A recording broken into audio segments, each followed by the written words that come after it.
Supply and demand model. Market analysis is typically the neoclassical answer to first question. Should us choose an apple juice less than an automobile? Why does the performance of work command awakes, or how to account for interest as a reward for saving? An important device of neoclassical market analysis is the representing supply and demand curves. The curves are reflecting the behavior of individual buyers and individual sellers. Buyers and sellers interact with each other in this market, and their interaction determines the market price of anything they buy and sell in the following graph. The specific price of the commodity being bought or sold is represented by P.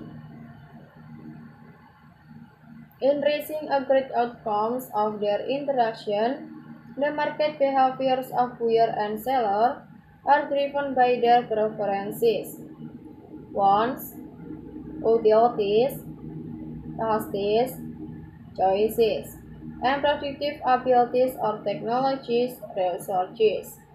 They create a complex relationship between buyers and sellers. Thus, the geometrical analysis of supply and demand is only a simple way how to describe and explore their interaction. Market supply and demand are aggregate across firms and individuals. Their interaction determine equal or premium output and price. The market supply and demand for each factor of production is derived analogously to those for market final output. To determine equilibrium income and the income distribution factor, demand incorporates the marginal production relationship of that factor in the output market. Neoclassical economics emphasizes equilibria, which are the solution of agent maximization problems. Regularities in incomes are explained by methodological individualism. The position that economic phenomena can be explained by aggregating over the behavior of agents.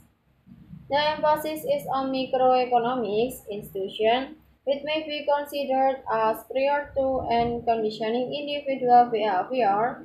Are the employees economic subjectivism occupies this emphasis? See also general equilibrium. Utility theory of value.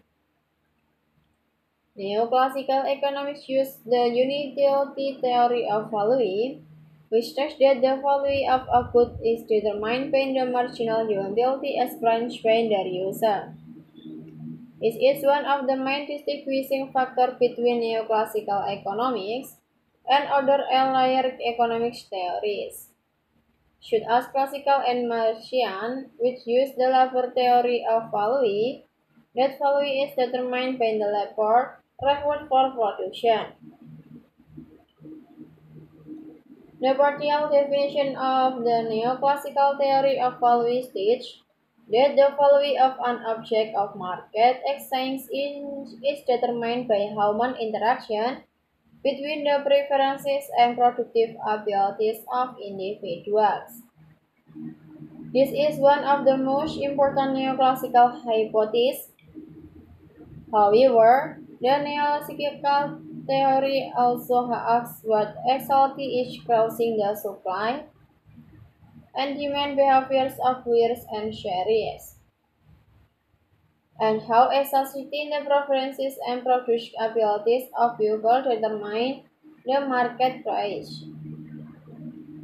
Therefore, the neoclassical theory of value is a theory of dispatches.